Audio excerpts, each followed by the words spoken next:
May 1945, Lechfeld Airfield, Bavaria. An American test pilot cut the engine of his P-47 Thunderbolt and climbed out, boots sinking into a runway torn apart by bombs and craters. Across the field sat something that shouldn't exist, a fighter that looked like it came from another planet. It had no propeller.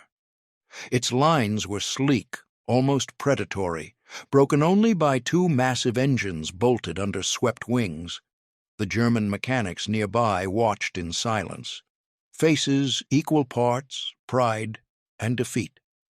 One finally spoke through broken English. "This is Schwalbe. You call it Swallow. It is the future." The American circled the aircraft, confused. Every instinct screamed this machine shouldn't fly. Yet scorch marks stained the fuselage. Its nose-mounted cannons were still warm from combat. Allied bomber crews had filmed these things tearing through B-17 formations at speeds no piston aircraft could match, then vanishing before anyone could react. Across Germany, wrecks of the same jet littered airfields. Some bombed, some crashed, many just abandoned when the fuel ran dry. The Americans didn't know it yet, but this machine was more than a weapon. It was a warning, a glimpse of a future where technology could outpace the people and resources behind it. Within weeks, these captured Messerschmitt 262 jets would be shipped to America under a classified mission, Operation LUSTY. At Freeman Field and Wright Field, U.S. engineers would tear them apart, fly them, and test them against America's first jet fighter. What they discovered would change American aviation forever and reveal why Germany built the most advanced fighter in the world and still lost the war. The Messerschmitt 262 program had begun in April 1939, before the war even started, when Messerschmitt's chief designer, Waldemar Voigt, proposed a revolutionary concept: a fighter aircraft powered entirely by jet propulsion. While the British were also developing jet technology under Frank Whittle, the Germans pursued their own parallel path with Hans von Ohain's turbojet designs. What emerged was Project 1065, an aircraft that would look futuristic even decades later. But the path from concept to combat was torturous.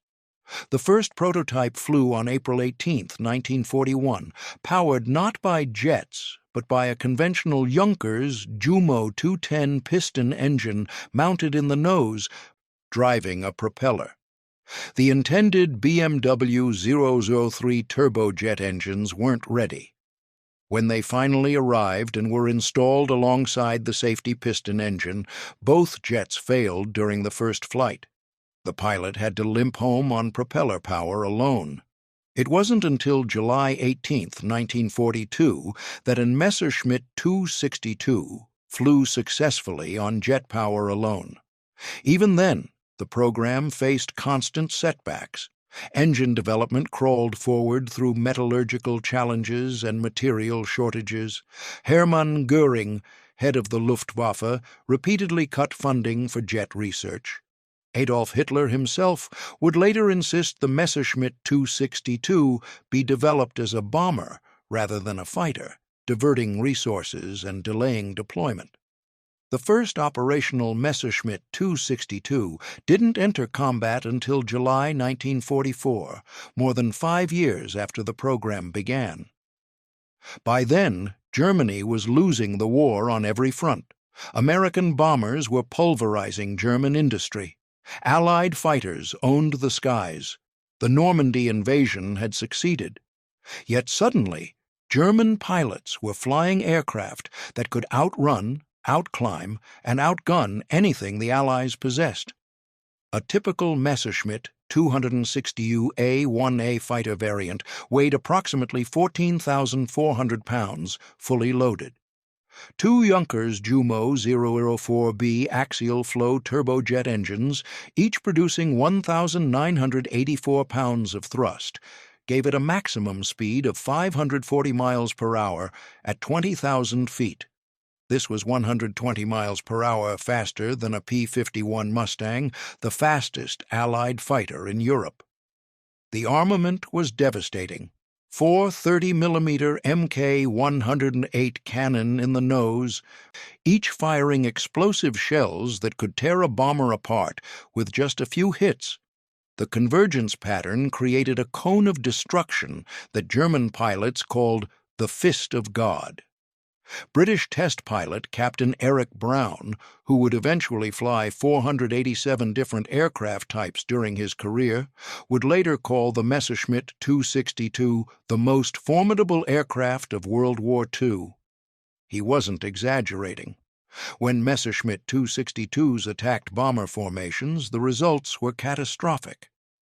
On March 18, 1945, 37 Messerschmitt 262 jet fighters intercepted a force of 1,221 American bombers and 632 escorting fighters.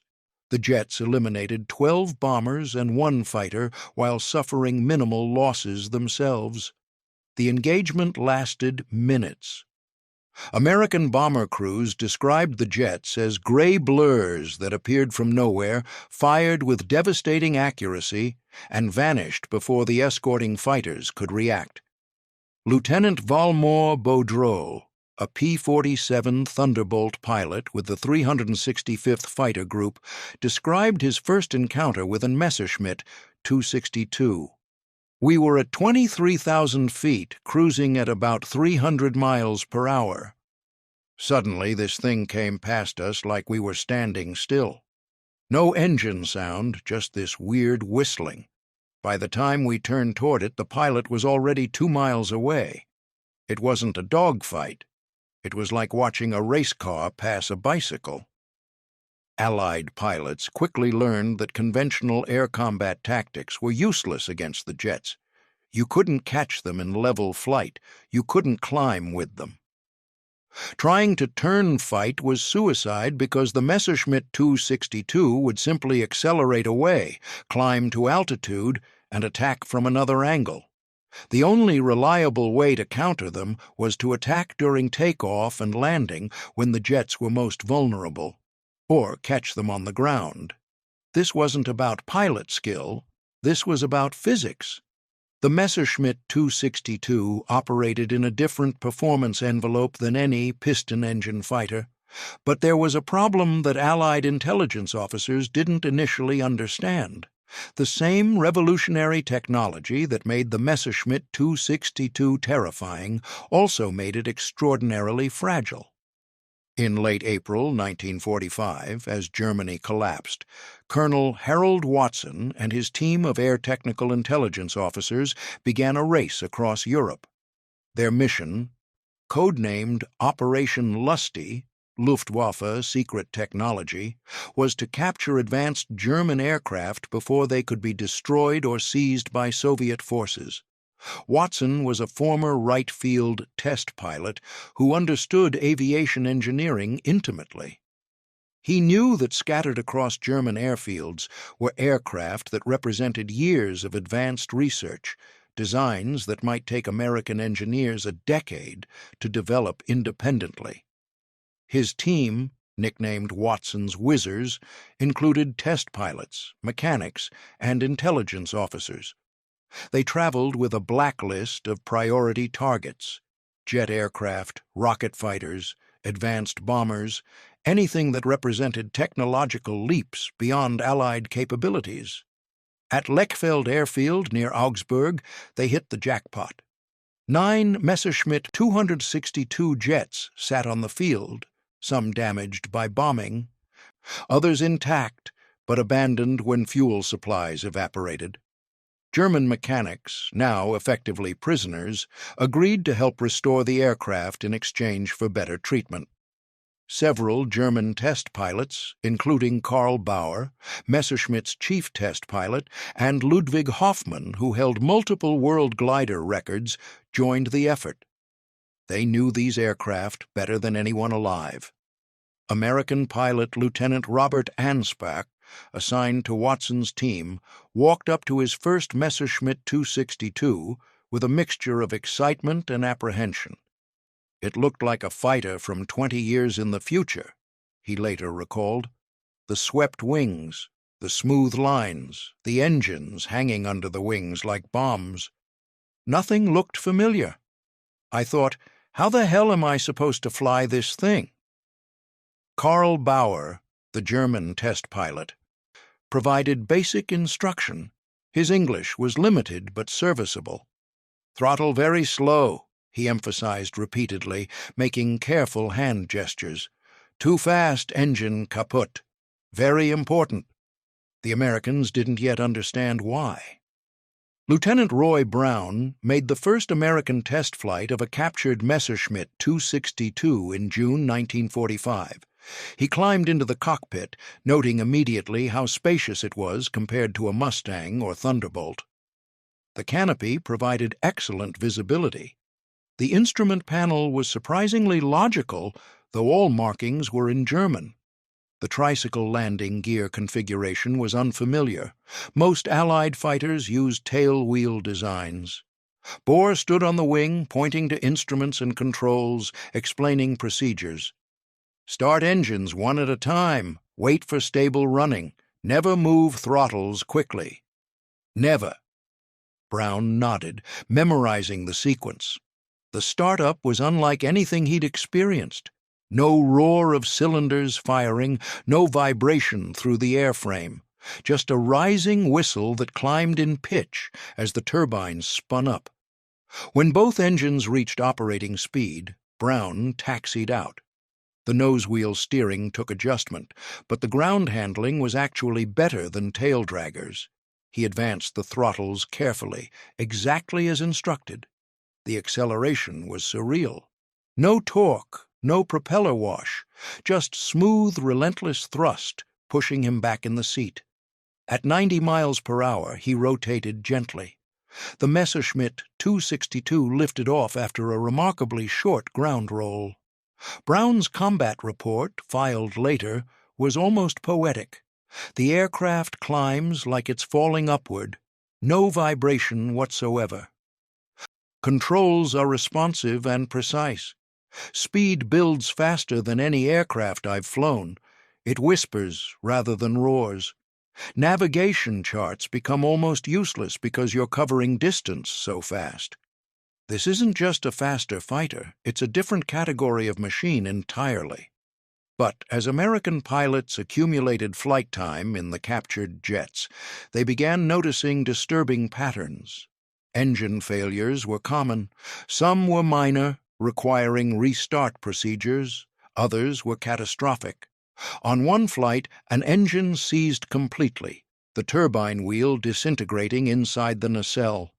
The pilot managed a single-engine landing, but it was harrowing. Investigation revealed metal fragments throughout the engine. The turbine blades had simply come apart under thermal stress. The whizzers flew the Messerschmitt 262s to Cherbourg, France, where they were prepared for ocean transport aboard HMS Reaper, a British escort carrier. The aircraft were cocooned in protective coverings against salt air and carefully loaded by crane. The journey across the Atlantic took 12 days. In late July 1945, the carrier arrived at Newark, New Jersey. American engineers were waiting. The Messerschmitt 262s were distributed between Wright Field in Ohio and Freeman Field in Indiana for detailed examination. Air Technical Intelligence assigned each aircraft a tracking number with the prefix FE for foreign equipment. The jet that would eventually end up in the Smithsonian became FE-111. Another, designated FE-4012, would be sent to Hughes Aircraft Company for comparison testing against the Lockheed P-80 Shooting Star, America's first operational jet fighter. At Freeman Field, American engineers began systematic dissection of Messerschmitt 262 technology. What they found was simultaneously impressive and shocking. The airframe construction was beautifully engineered. The swept wings, originally designed to correct a center of gravity problem, turned out to be aerodynamically brilliant for high-speed flight. Air piles up against straight wings at transonic speeds, creating drag and control problems. Swept wings allow the air to slide off, reducing these issues dramatically. American engineers studying the wing design realized immediately that their own straight-wing jets, like the P-59 and early P-80 variants, were fundamentally limited. The control surfaces were hydraulically boosted, reducing pilot workload at high speeds. The tricycle landing gear, while initially unfamiliar to Allied pilots, was clearly superior for jet operations because it kept the fuselage level, reducing the risk of tail strike during takeoff rotation. The canopy provided visibility that exceeded any Allied fighter. The armament installation was elegant, with all 4 cannon clustered in the nose for maximum convergence effect. But then engineers examined the engines. What they discovered was both brilliant and horrifying. The Junkers Jumo 004B turbojet was a masterpiece of compromise engineering, a desperate attempt to build an advanced engine without the materials necessary to do it properly. The design itself was sound. An 8-stage axial compressor fed compressed air into 6 combustion chambers arranged around the engine core. The burning fuel-air mixture expanded through a single-stage turbine wheel, generating thrust. The turbine drove the compressor via a central shaft, elegant in concept. The problems were in the details. Engine teardowns revealed materials that made American metallurgists wince. The turbine blades, which operated in temperatures exceeding 800 degrees Celsius while spinning at 8,700 revolutions per minute, were made from chromadur alloy. 12% chromium, 18% manganese, 70% iron. They were hollow, cooled by compressed air bled from the compressor. They were also folded and welded, a manufacturing process that created stress points. Proper turbine blades required nickel-cobalt superalloys that could withstand extreme temperatures without deforming. Germany lacked these materials. Nickel, cobalt, molybdenum, all were critically scarce. So German engineers had improvised, using materials that could be produced domestically. The combustion chambers were mild steel coated with sprayed aluminum for thermal protection. This coating degraded rapidly under operational conditions. The compressor blades were aluminum, prone to foreign object damage. The entire engine was designed to be manufactured in approximately 500 man-hours, 1/10 the time required to build a conventional piston engine like the BMW 801 or Daimler-Benz 605. American engineers studying the maintenance logs from Luftwaffe units made a stunning discovery. The Jumo 04B had an operational lifespan of 10 to 25 hours before requiring complete overhaul. In practice, most engines failed before reaching 25 hours. The turbine blades would creep, literally elongating under thermal stress until they contacted the engine housing and disintegrated, or combustion chambers would burn through, or bearings would seize. The engine was consuming itself. One American engineer wrote in his report, "The Jumo 004 represents extraordinary ingenuity applied to an impossible problem. They designed an engine that required materials they didn't have, then redesigned it to use materials that couldn't withstand the operating conditions. The result works, but barely. It's like building a car engine out of aluminum foil. Brilliant concept, inadequate execution." The implications were staggering. Each Messerschmitt 262 required 2 engines, with an average lifespan of 12 hours per engine. A single aircraft would need approximately 4 engines replaced for every 50 hours of flight time. Operational units were reporting engine changes every 3 to 4 sorties. Junkers was producing engines as fast as possible, but they couldn't keep pace.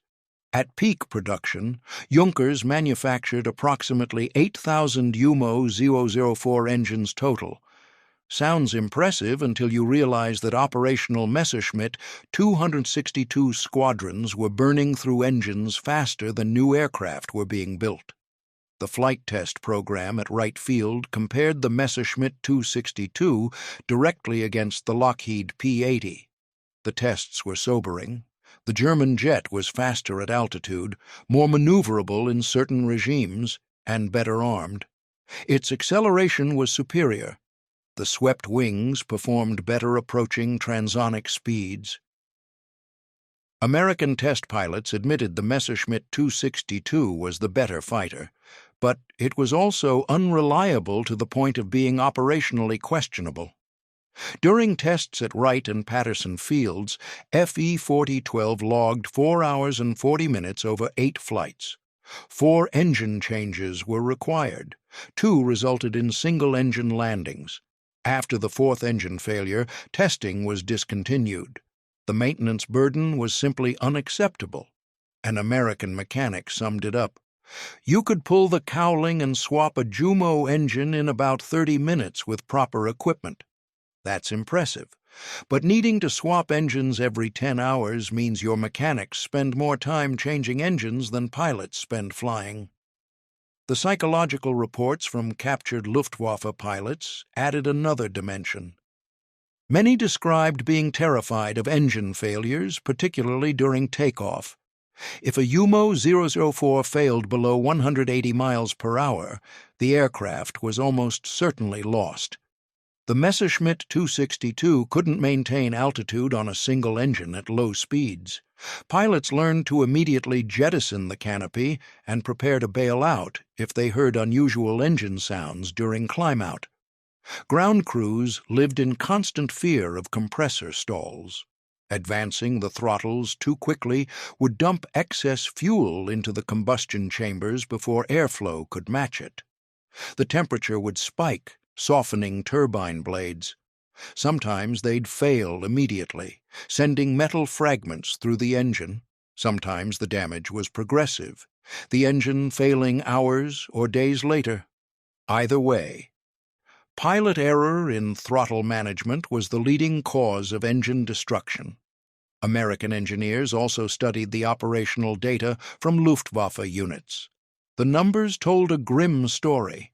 Germany had manufactured approximately 1,433 Messerschmitt 262s during the war. Only about 300 ever saw combat. Many were destroyed by Allied bombing before becoming operational. Others sat grounded for lack of engines. Still more were abandoned when fuel supplies evaporated. Of those that did fly combat missions, the life expectancy of both aircraft and pilot was measured in weeks. German ace Adolf Galland, who commanded an elite Messerschmitt 262 unit called Jagdverband 44, acknowledged post-war that despite the Messerschmitt 262's superior performance, there were never more than 50 to 60 operational at any time. Maintenance requirements, engine shortages, fuel scarcity, and the destruction of airfields by Allied bombing created an impossible logistics situation. Galland stated in a 1994 interview, "The Messerschmitt 262 might have been in action 1 year earlier had the highest priority been attached to it right from the start of engine and airframe development. But even then, I'm not certain it would have changed the war's outcome. We simply lacked the industrial capacity to produce and maintain these aircraft in meaningful numbers." The fuel situation was equally problematic, though in a different way. The Messerschmitt 262 ran on J2 fuel, a kerosene-based synthetic fuel. This was actually easier to produce than the high-octane aviation gasoline that piston fighters required. Germany had adequate J2 supplies even late in the war, but jet aircraft consumed fuel voraciously. A Messerschmitt 262 burned approximately 120 gallons per hour in normal flight, up to 300 gallons during full-throttle combat. With internal fuel capacity of only 570 gallons, combat endurance was approximately 60 to 75 minutes. Compare this to a P-51 Mustang, which could fly 400 miles on internal fuel, drop tanks extending range to over 1,000 miles. The Messerschmitt 262 was a defensive interceptor by necessity because it couldn't reach enemy airspace and return. American bombers could strike Berlin from England with fighter escort. German jets could barely defend the local airspace before needing to land and refuel, exactly when Allied fighters were waiting to attack them. The examination of captured Messerschmitt 262s accelerated American jet development dramatically. North American aviation engineer Larry Green studied Messerschmitt 262 technical manuals so extensively that he learned German to read them in the original language. The knowledge fed directly into the F-86 Sabre design, which incorporated swept wings, powered controls, and lessons learned from German jet engine metallurgy.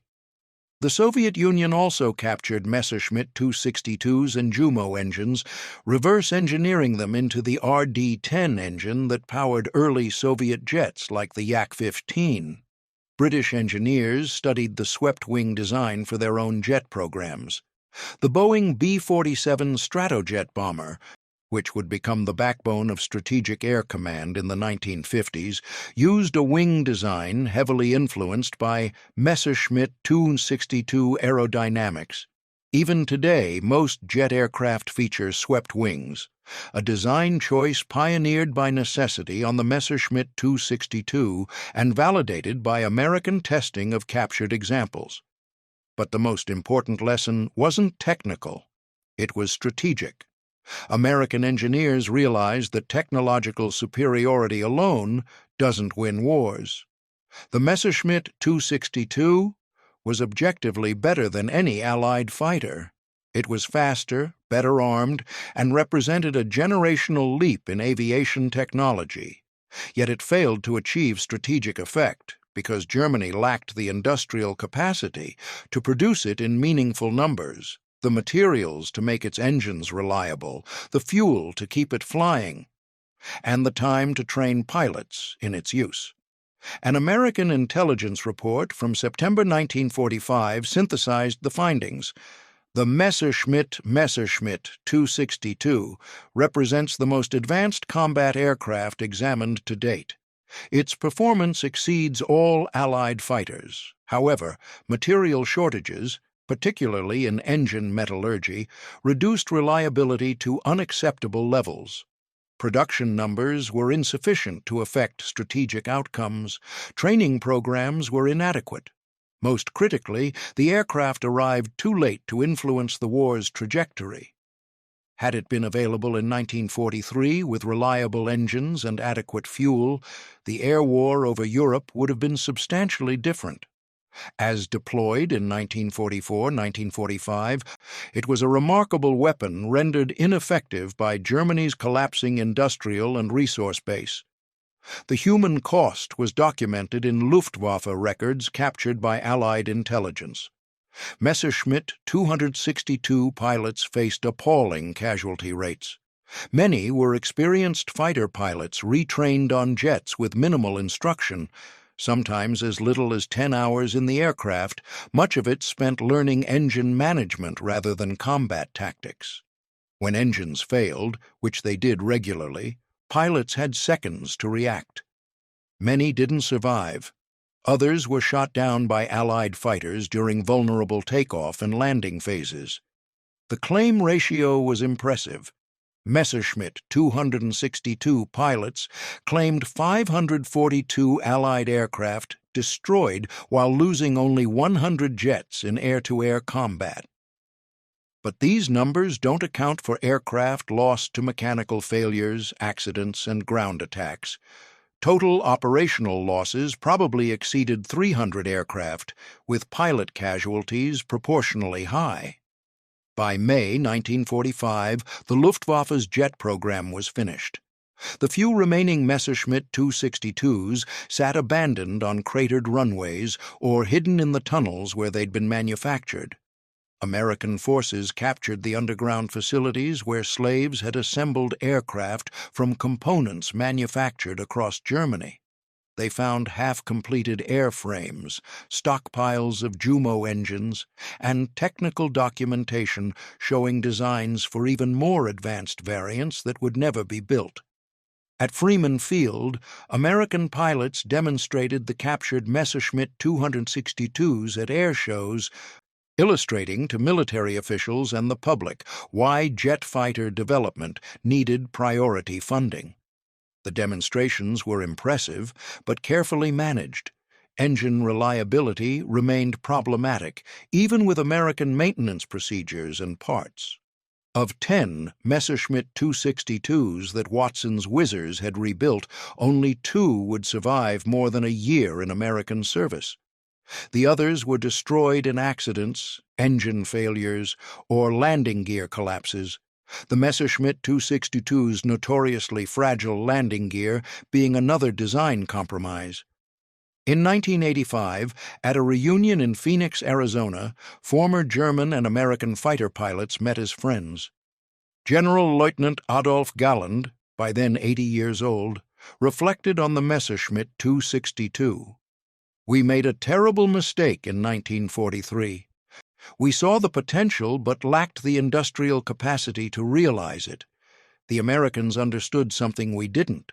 In total war, the side that can produce adequate weapons in overwhelming quantities will defeat the side that produces superior weapons in inadequate quantities. The Messerschmitt 262 was the best fighter of the war. It was also irrelevant because we couldn't build enough, couldn't keep them flying, and deployed them too late. I flew a captured Messerschmitt 262 after the war. I understood then that we'd lost not because we lacked technology, but because we lacked everything necessary to support that technology: materials, fuel, time, industrial capacity. The Americans had all of those things. Today, only a handful of original Messerschmitt 262s survive in museums, the National Air and Space Museum's example. The same FE-111 that crossed the Atlantic aboard HMS Reaper sits in the Udvar Hazy Center outside Washington, D.C. Its fuselage carries victory markings from Oberfeldwebel Heinz Arnold, who scored 42 victories in piston fighters and 7 in the Messerschmitt 262. Visitors photograph it constantly, marveling at the swept wings and sleek lines that look modern even 80 years later. A few flying reproductions exist, built by American companies using original plans, but powered by modern General Electric CJ610 engines instead of Jumo 004s. These reproductions fly safely because they eliminated the fundamental problem: unreliable engines built with inadequate materials. The Messerschmitt 262 concept was sound. The execution was compromised by circumstances beyond German engineers' control. The story of American engineers examining captured Messerschmitt 262s is ultimately about learning. What they discovered terrified them: the realization that German technology was a generation ahead in some areas. But it also taught them invaluable lessons about jet aerodynamics, engine design, and the relationship between technology and industrial capacity. Those lessons shaped the next 3 decades of American aviation, from the F-86 Sabre that fought in Korea to the Century Series fighters and beyond. The Messerschmitt 262 was both prophecy and warning: prophecy of the jet age that was coming, warning about the dangers of technological ambition exceeding industrial reality. American engineers understood both messages. They built better jets, more reliable engines, and maintained the industrial capacity to produce them in numbers that no enemy could match. That understanding, extracted from examination of gray aircraft with German markings in American hangars in 1945, helped ensure that American air superiority would continue through the Cold War and beyond. The next time you see a jet aircraft with swept wings, remember that design choice traces back to a compromise made by German engineers trying to correct a center of gravity problem. Remember that American test pilots risked their lives flying unreliable captured jets to understand enemy technology. Remember that sometimes the most important victories are won not in combat, but in laboratories and workshops, where lessons learned from your enemy's achievements and failures shape your own future. The Messerschmitt 262 was the most formidable aircraft of World War II. It was also a magnificent failure, a testament to what happens when brilliant engineering confronts inadequate resources. American engineers who examined those captured jets understood both truths. Their work ensured that when America built its own jet fighters, they would combine German aerodynamic brilliance with American industrial might and reliability engineering. That combination would dominate the skies for generations.